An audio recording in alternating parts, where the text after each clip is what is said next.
Hello, everyone. Welcome here again. I am Elohim, your host of this crazy idea that I have. If you were following me for the last year, you know that I made a lot of videos on Instagram, on Facebook with all my friends, because we are trying to create some kind of virtual safe space for everyone, where everybody feels welcome, where everybody feels represented, where everybody feels comfortable. That's the idea. So I'm trying to bring all my friends here. Everybody is welcome to this space. Tonight I have the incredible opportunity to talk with Sara Mastros. I'm totally sure that the name is not pronounced in that way. Nope, you're good. For the reason we have her here, because she's pretty awesome and she's incredibly smart. If you look for her on YouTube or in any platform, you will see how smart is this person.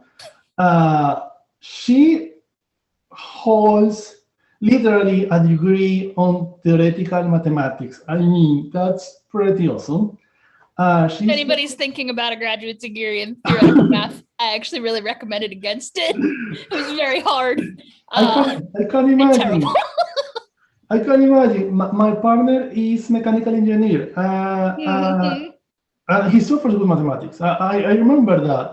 Actually, when I meet him, all our first dates were in his apartment, but because in that moment he was doing his thesis for the master and was very complicated. I just see the exercise and I was like, okay, that's too much for me. Also, my friend here, she's the co-owner of Mastros and Cielo that offer classes and courses on divination and practical magic. And she's a teacher on usual festivals, where also she sells a lot of incense. She has 2 books, and we go to talk about it because one of those books, very interesting, is something that is very unusual in this publisher moment that we are having in the community, and the other one is coming very, very soon in December of 2021. So how are you doing, Sara? I am great, actually.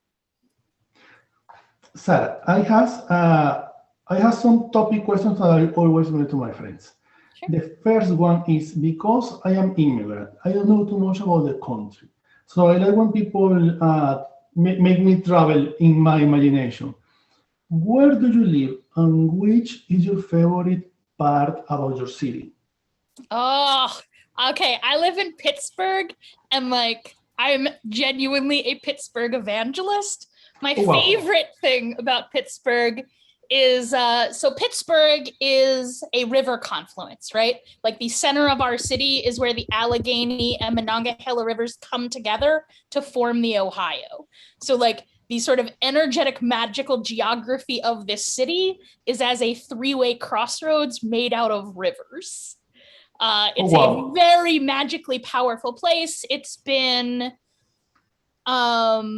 it has a really complicated history, like the Meadowcroft Rock Shelter, which is the oldest established habitation in the Americas, although I don't think anybody's claiming the first place humans were in the Americas was in there, as it is very far from an ocean.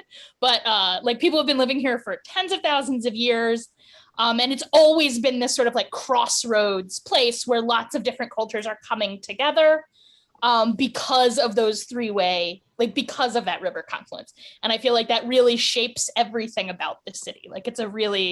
I genuinely actually love where I live. So I'll cut it off there, but I could talk about it forever. Wow, thank you for the description. It's really amazing. And all your enthusiasm about it. It's very great. And thank you for the information and for the accuracy in the history. All these historical facts that are very important for everyone. Sara, these are 2 very silly questions that I always make to every one of my friends. Okay. The first one is, do you remember your first book on witchcraft? I do. I remember it really well. So when I was about 8, my mostly estranged grandfather sent me, as a birthday gift, he sent me a gift certificate to an not online, that didn't exist, a mail order book catalog. And I was flipping through the catalog, and under nonfiction, one of the sections was witchcraft. And I was like, I knew what nonfiction meant. That meant it was real. And I was like, Mom, are witches real? And she said, there are definitely people who think they are witches. And she let me buy a book. So my very first book, I got two, actually. One was, it's by Patty Slade. It's called The Encyclopedia of White Witchcraft. And like for kids, it was a great book to begin with. Like, you know, there were not, this story is set in like late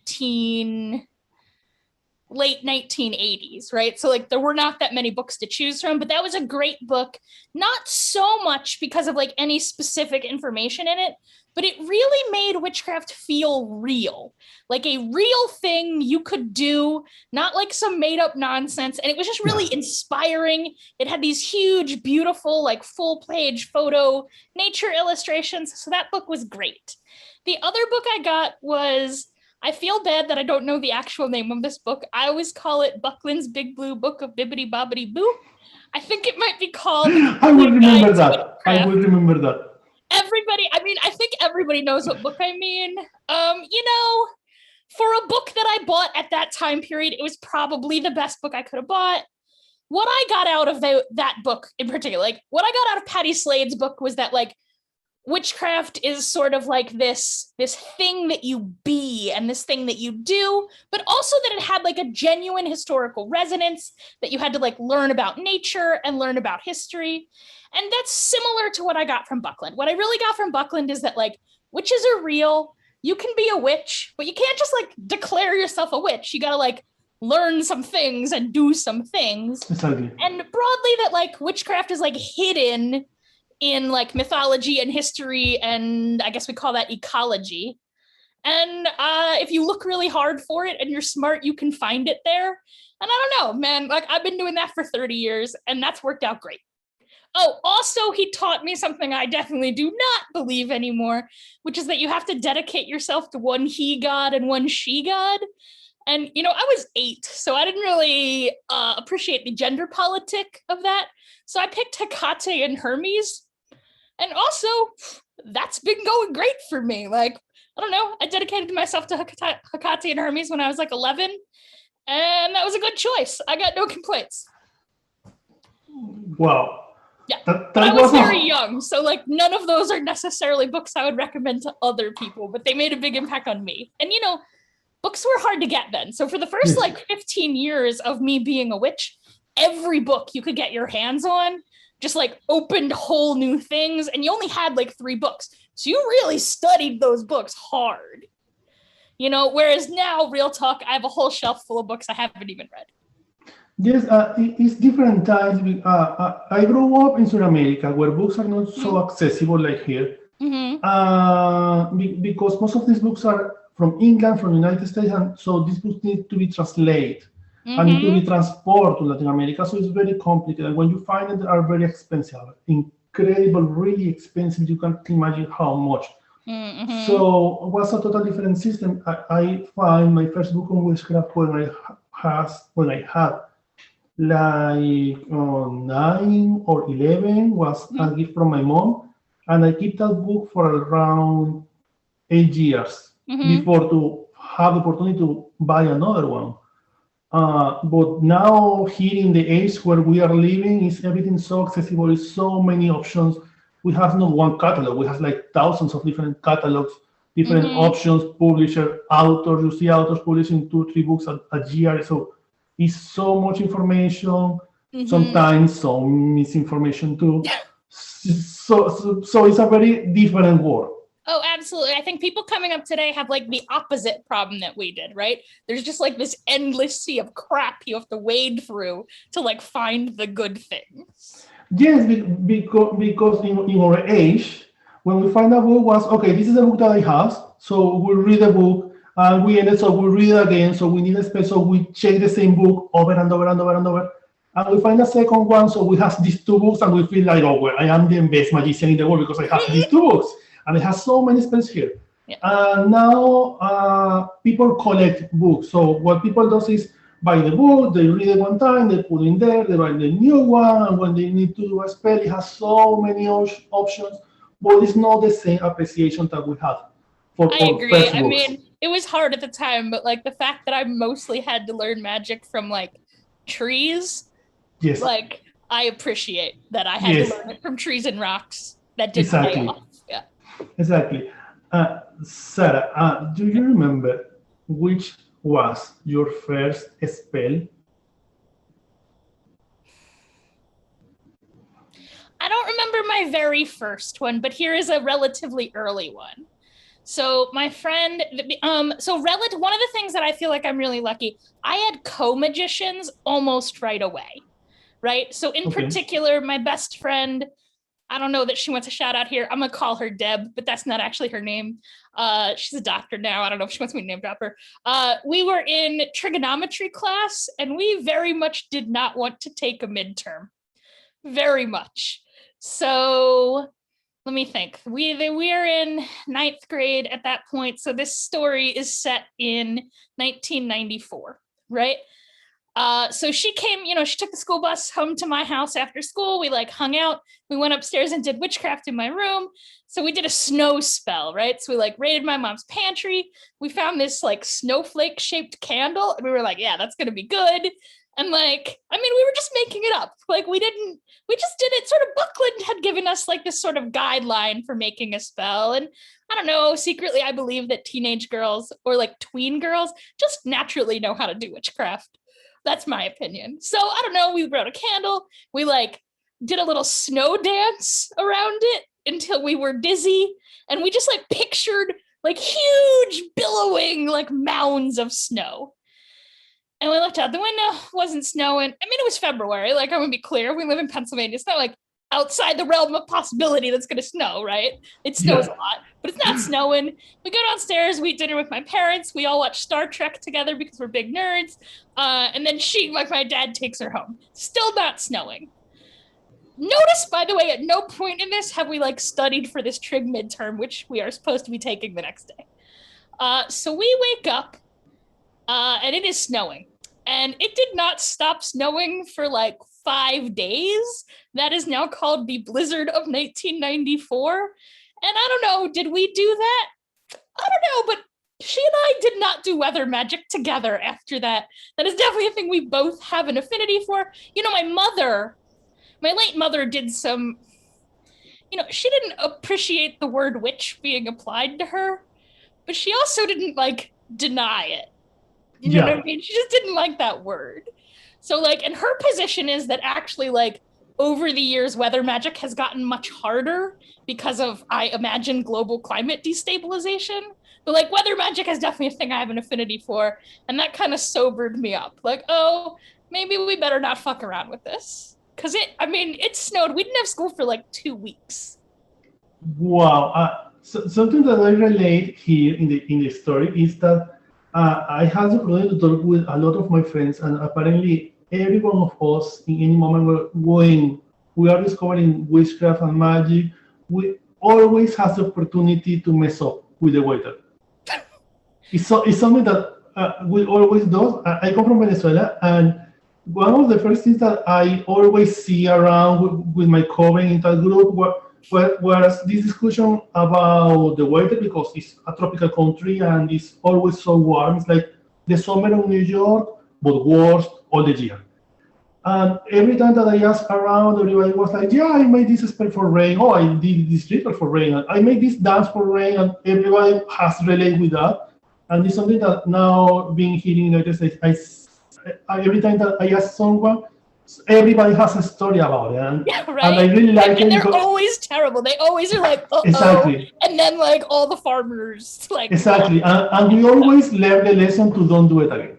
Yeah, I really feel like if you're like in a serious drought or like a wildfire, like I'm not saying you should never do a rain dance, but like not to get out of a test. No, that went. It was fine. It snowed like God. And again, it snows in February. I can't say for sure that we did that. And certainly I don't think we can be wholly blamed for a blizzard that blanketed the entire East Coast. But you can say that you didn't.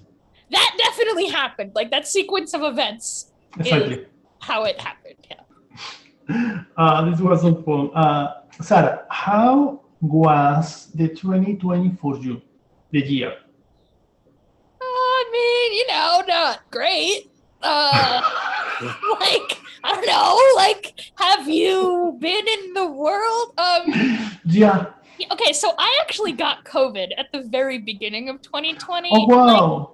I was sick, like, but not, I didn't need to be in the hospital. I was basically sick enough that, like, if I didn't have a community that could take care of me, like, I would have needed to be in the hospital. Like, I needed somebody to, like, help me from bed to the bathroom and, like, bring me food. Yeah. But, so I was sick, real sick for, like, 2 or 3 weeks. And then I was, like, kind of sick for quite a while. And also, so as you were saying at the beginning, like, I do a lot of festivals and stuff. And that's actually, like, a pretty significant chunk, or it was a pretty significant chunk of my income. So I had to kind of scramble to replace that. So that's when I started teaching online, which I do love. But, I don't know. It was 2020, same as I think many people. I mean, I think it was a lot better for me than other people. Like, I was already working at home, mostly. It was just that, like, festival season disappearing. Yes, what's the problem? Yes, I totally understand. In many ways, we feel very bad about how things turn on around, but at the same time, we feel grateful that we continue here, the people who we continue here. Was a year that in many ways pushed us to do things different, to go forward, if you want to do this, you can do it online. If you can do this work, you can do it from your home. So it's a year that in many ways forced us to go out of the comfort zone. I meet you. I mean, I don't meet you personally, but I know who you are for the festivals because I listen your name around a lot of times related with festivals, and it was with this idea: who is this woman that everybody's talking about, Sara Mastros, and everybody say, oh, her classes, and she's so good teaching, and all of this, and it was like, I need to know who is her. So I obviously start stalking you because I am a very good stalker. I'm pretty easy to stalk. Like, if you Google my name, it's gonna be exactly. It was so easy that you can imagine. But thank you for this answer. And how do you feel this change for you from the live classes to online classes? How was the change for you? I ask because for me, for example, I passed a period for like 5 years without offer classes because I offered classes when I was in my country in Spanish. From the moment that I arrived in this country, I passed like 4 or 5 years without teaching anything because I don't knew the language. And when I finally had the opportunity to start, COVID happened. So I offer a lot of classes online. So I don't have the experience or background that you have. How was this change for you? Well, I think online classes, and especially these new, like, sort of online festivals, they're really good in a lot of ways. Like, I'm getting to see a lot of people that, like, live far away that, like, I would not have been able to see if I had to, like, fly to Scotland to see them, right? Yeah. But now people are teaching online more, so I get to see more people. It's way cheaper, so I think, like, a lot more people can take them. But I really do miss, there's, like, a serendipity aspect, like where you're all in one hotel together, or like you're all camping in the same place, where you just kind of like run into each other and like spontaneous things happen. And I do really miss that, honestly. Like, I just miss being like in a park with 300 other witches getting up to witchy no good. So like for classes, I think it's great. But like, I feel for me, the festivals, honestly, my favorite parts of the festivals were the parts that like weren't on the schedule, but you just like wandered into somebody's hotel room at 2 a.m. and like some cool stuff happened. And so I really missed that, and I hope we get that back eventually. Yes, it's good for classes, but you lost the experience. I mean, if you are just interested in the class, if you are, for example, a very shy or introvert person who just want to take the class, it's very good.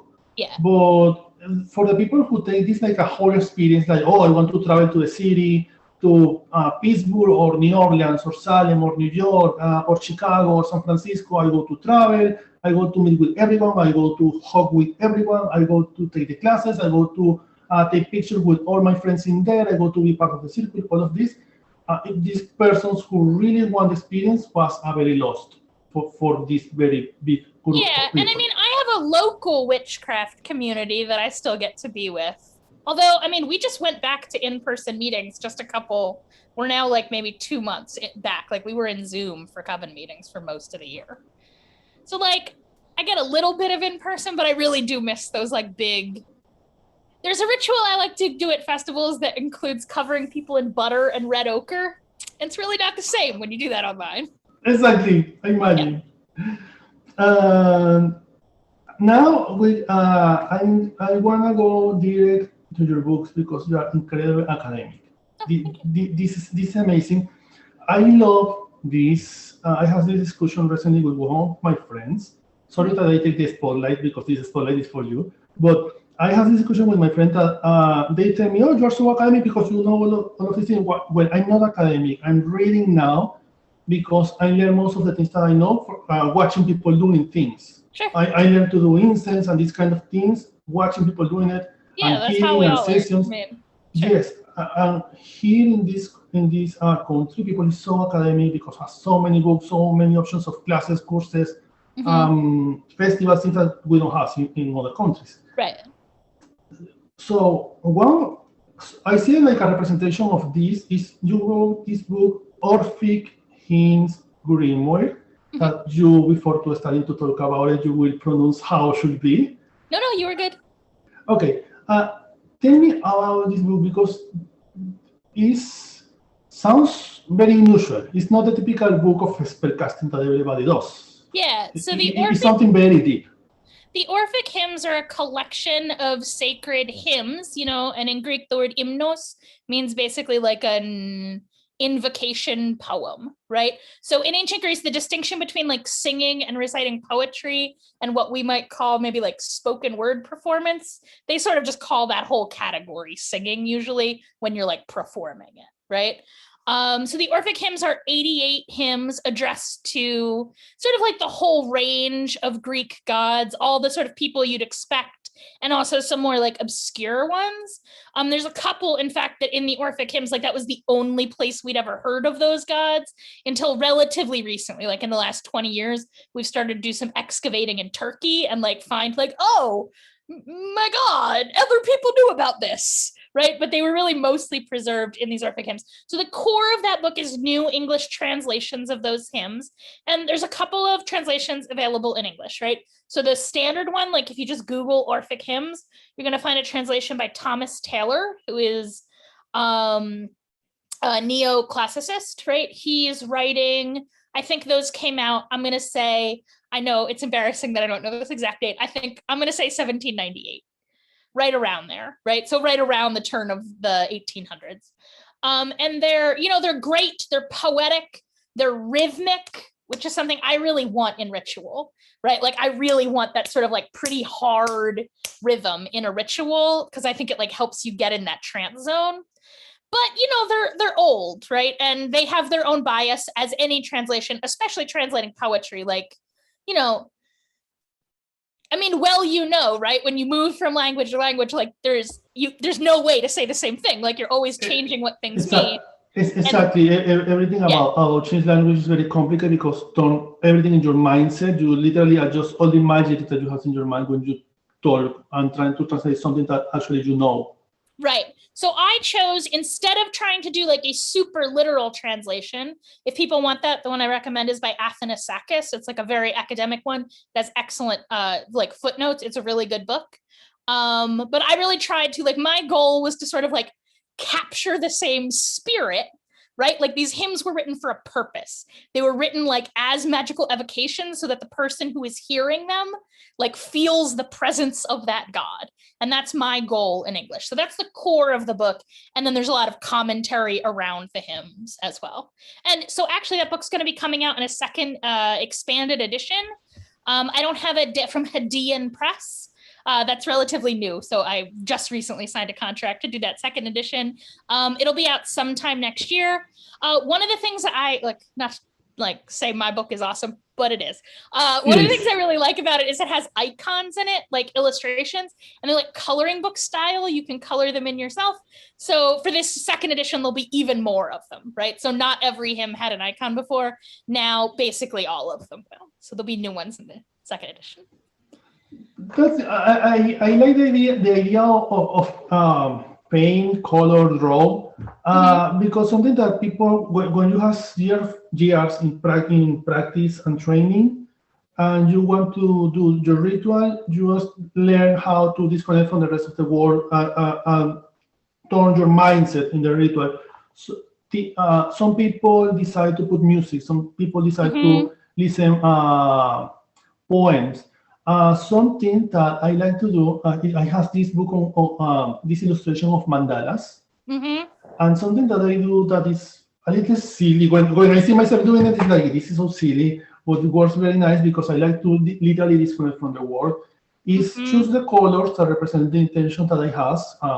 Red if I want to take actions on something, blue if I want to communicate about the situation, give some kind of understanding about the situation to someone else, and use that set of colors related with intention in the mandala, and I try to paint all of that for around 15, 20 minutes before to sit down to do my ritual, and helps very well because when you're drawing something, you literally disconnect from the world, and people is talking to you, and you are like, yeah. You totally disconnect from the world. But it really helps you like center in. Exactly.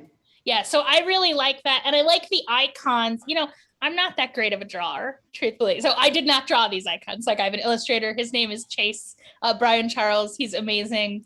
But you know, a lot of the gods, like, you know, some with Artemis, Athena, like it's really easy to find an image of them. But some of the more obscure ones, like it was not that easy to find images I liked. Especially, truthfully, a lot of the goddesses, all the images you can find are just like almost pornographically sexy, which like is not necessarily what I'm looking for in like devotional art. Like sometimes it is, right? Like Aphrodite, sure, make her super sexy. Like sexy Artemis, that's a little weird, actually. That's not what I'm looking for. So I really like a lot of them. We tried to focus in on the ones that like we just couldn't find icons we liked for. And you know, I didn't grow up Greek Orthodox, but like my father's family is Greek Orthodox, and so there's just really like old and like very well developed sort of Greek icon practice that I thought was really easy to like translate into a Greek pagan context. So that's why I like the icons. But I love to color them like at the beginning of ritual. A lot of times I'll color them while I chant the hymn to sort of like get in the zone. And then you have this like talisman that you have made in the course of the ritual, right? So I color a new one for basically every ritual. Yes, with all your intentions, that's great. It's very smart. It's a very smart idea that you have. So I say to you that I will ask you about this in the conversation. I have so much curiosity about it. So everybody watching the video, or obviously, will want to ask. Tell me about your outfit. I need to clarify this. I like your outfit because everyone. For people who don't know me, that is probably everybody. It's okay, but for the 2 or 3 persons who know me, and follow me in any social media, you know that my favorite colors are red, golden, orange. That is a scale of colors. And so I'm in love with all your outfits, so I really want to know about it. So I work with... Because it's very priesthood, it's something like that. Sure, I mean, good, that's the goal. Yeah. So I work with a monastic order called the Sisters of the Croco Peplos. So Croco Peplos is a Greek epithet, right? Like a nickname that's applied to many, usually goddesses, but occasionally gods. It literally just means yellow dress, right? But sort of metaphorically, it is most, so Homer, for example, most often applies it to Eos, the dawn, right? So I feel like it's really clear what we mean when we say like Dawn is wearing a yellow dress, sure. But then it starts to get to apply to like a much broader category of celestial gods. In particular, it's very often applied to lunar gods, particularly Hecate, right? So for me, it really, you know, when you look at the moon through clouds, and the clouds, it has like this yellow, golden, amber glow around it. Yeah. So the way I think about Croco Peplos, I think that's what they mean when they say like the moon is wearing a yellow dress. They're talking about that sort of saffron aura around the moon when it's shaded by clouds. And to me, it's really metaphorically about how, you know, in the daytime when things are really well lit, clouds like obscure light. Yeah. Right? But at night, right, the clouds actually extend the light, right? They make the moon's glow bigger than it otherwise would be. And I think about, so for me, like the Croco Peplos, the goddess of the Croco Peplos is that goddess who like helps us expand our understanding into darkness, and who does that by like sort of veiling the mystery, right? Mysteries that are like too bright to just look at. You put this veil around them and it pushes their light sort of out into the darkness. And so that to me is like the core of the Sisterhood of the Croco Peplos. If anybody is interested, you can see more about it online at crocopeplos.org, and we'll put a link. Yes, the link is in the description. Yes, somewhere in there. In this magical space that is video, because now these connections in the distance are like magic. We can do it with everyone around places. We can craft rituals and do everything. And the link will be below. Also links to your book, Orphic Hymns Grimoire, and the links to your new book coming out in December 2021. It'll be out in December in the US, and then other places it'll be there like whenever a boat full of books gets there. Exactly. January. Exactly. Time is relative. So it's never late. It's never late. Yeah. Exactly. So your new book is The Big Book of Magical Incense. Tell me everything about it. I want to know everything. Yeah, that's the amazing cover. Tell me everything about it. How was this process for you, the book? What do you did here? I want to know everything. All right. So I, remember the best friend I was mentioning that I like grew up doing magic with? Well, she's an herbal doctor now, right? So like sort of coincidence. I feel like a lot of times what we are drawn to in magic, there's things that we personally are drawn to, and then there's things that we just sort of like land in because our Comagicians are super into them. So in truth, like I like herbalism, but it's not like necessarily, it wouldn't have been my special passion, but it was my BFF and Comagicians' passion. So like when she was getting a graduate degree in phytochemistry and plant chemistry, like, I don't know, I lived with her, so I also learned a lot of that. So I'm really interested in like plant materials, herbal materials in magic. And, one of the very easiest ways to like use materia in magic is as incense, right? So for a long time, I would like make and sell custom incense blends. And people kept asking for recipes. And so I started to write a book, but I really thought about like what I liked in like cookbooks. That was my model, right? Then I thought, when I use a cookbook, I basically never actually make the recipe that's in there. I just like read it for like inspiration, right? And that's really where I started, right? So the book is basically in two pieces. The first half, I just sort of like go through a whole like list of ingredients, right? And I really talk about like the history of that ingredient and like its chemistry, like it's how it behaves in the body, because a lot of like magical herbs, like there's an actual chemical like drug component of how they act in your brain, especially in incense form, right? Like huffing incense, that's a very immediate way to get that chemical into your brain, right? So I talk some about that, and I really talk about like not just how it's used in magic, but like why. Because what I want is for people to like take that and learn, one, like when they look at a recipe, I want them to be able to understand like why those things are in that recipe. And I also want them to be able to substitute, right? But more importantly, I feel like I'm a really big believer that like the most powerful like plant materials you can use are those that like grow in the land where you live, right? The ones that you share an ecosystem with, right? So I think almost any kind of recipe, people should be adapting to their own local plants. So I really wanted to focus in on like, when you are looking at a plant, like what features of a plant tell me how it's going to be used in magic, right? So like if I didn't know anything about mugwort, right? I can look up mugwort online, right? And I can learn about like its like plant properties, how it grows, right? So it's like at least where I live, and you live in New York, right? So where you live as well, right? It's like a ditchweed. It's everywhere. Like it's in every like abandoned lot, right? You can go harvest. It's everywhere, right? So like that tells me something about like its magical power, right? That is to my way of thinking, that's a real feature of a witch plant. Like a certain kind of magical witch plant is the kind that grows in like abandoned lots.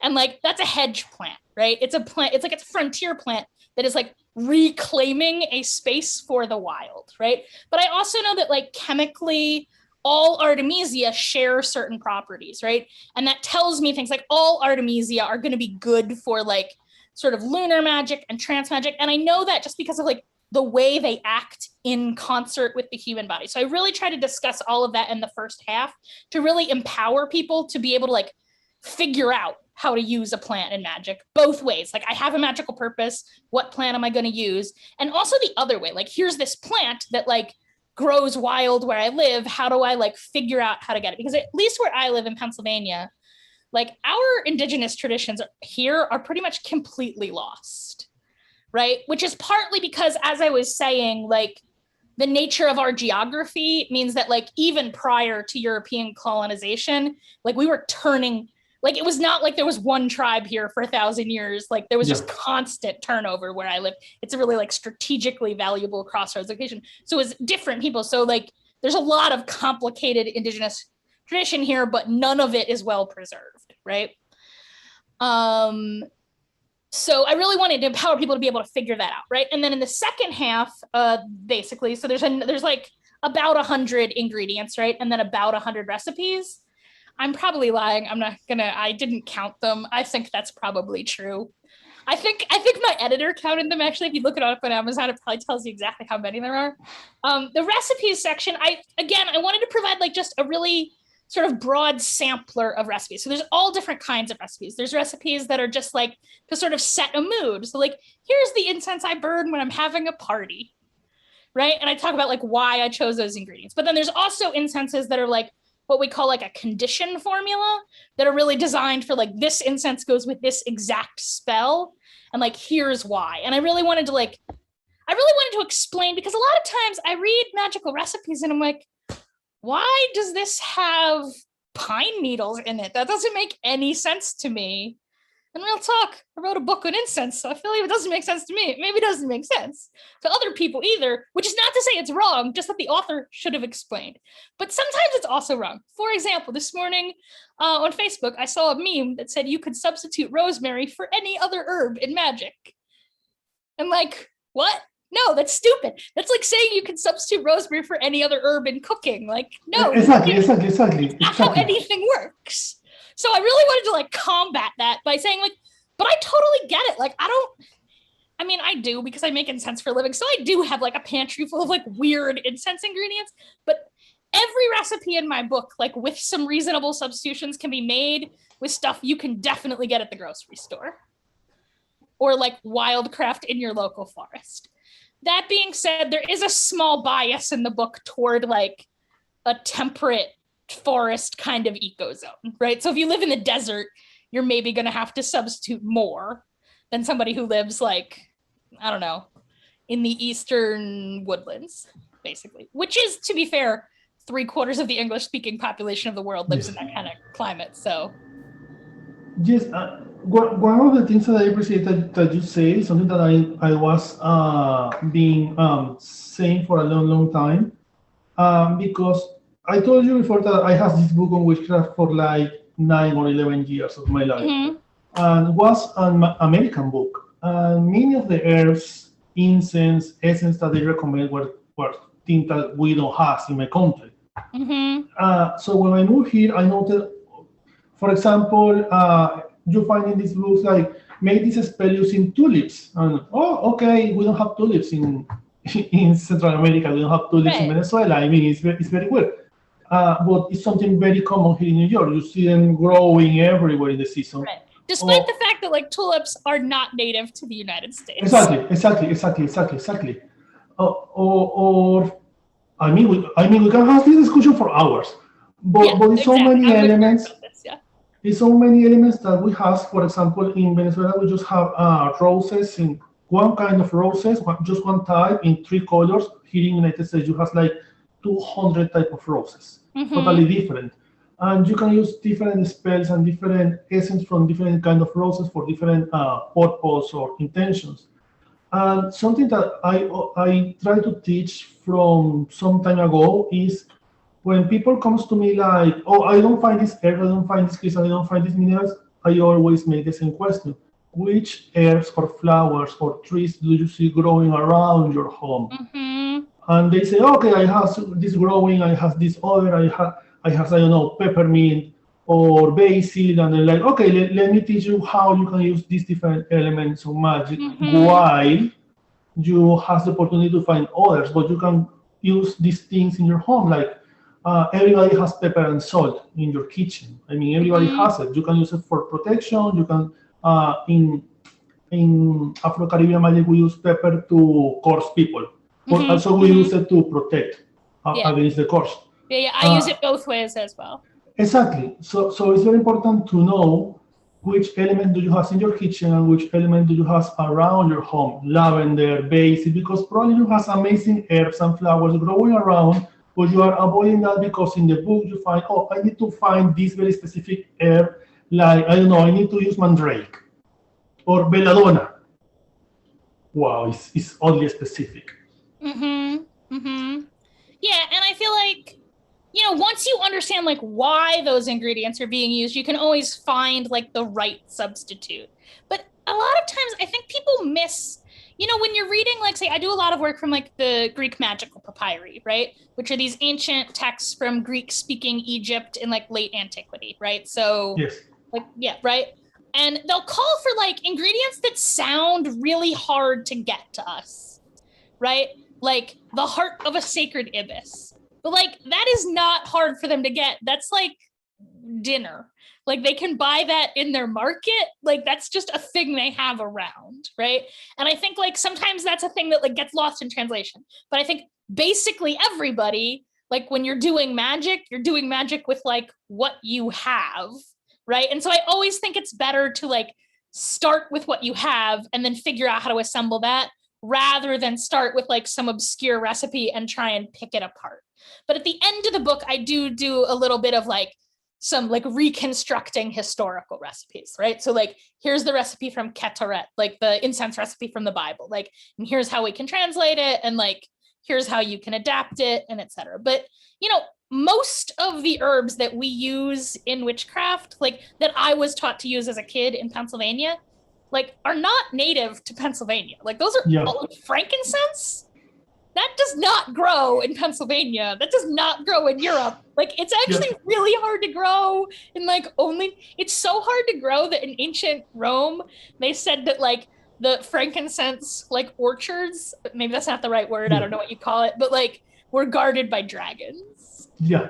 Like because it was so hard, they couldn't grow it anywhere. They couldn't even grow it in Egypt, like from Yemen, and that's pretty close. But even they couldn't get it to grow. So I'm a big believer. I'm such a nerd about like the power of magic like arises. I mean, not all magic, but a lot of magic and plant magic certainly like it arises from and abides in the land.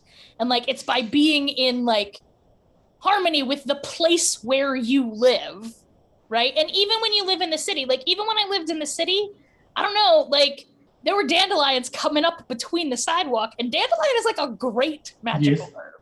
Yes. You know, so I'm on the same page as you. Like, I'm going to preach that word. Like, the plants in your backyard are the correct plants to be using.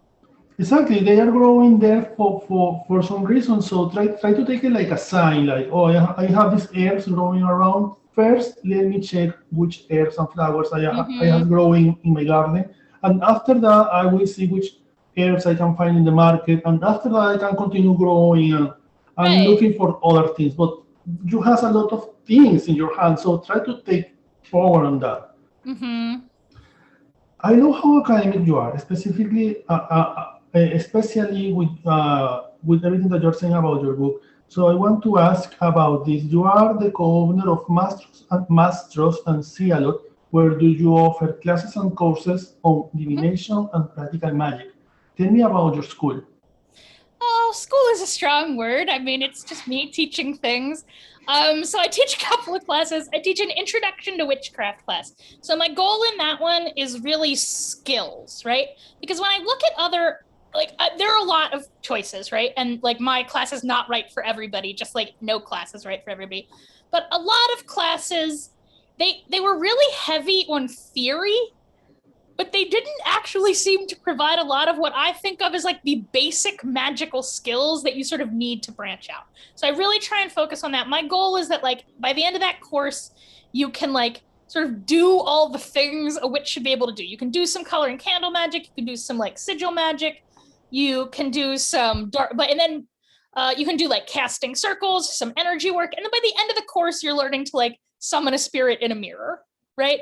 But what I think of as sort of like core magical skills that you can then like take into any style of magic you want. And similarly, I tried to provide like clearly I don't do everything. So it's not like a complete survey of all possible magics. It's just like, here's a bunch of different things I do because I kind of want to tease it, right? Like here's 3 pages of Salamantic magic. Is that cool? Go learn more. Like here's 3 pages of like hermetic magic. Is that cool? Go learn more, right? Here's 3 pages of like herbalism. Go learn more, right? And I really wanted to give people like a wide sort of sampler. And I tried to keep it as like what I call paradigm agnostic, right? Like we all have different ways that we like think about how the world works and like think about how magic works.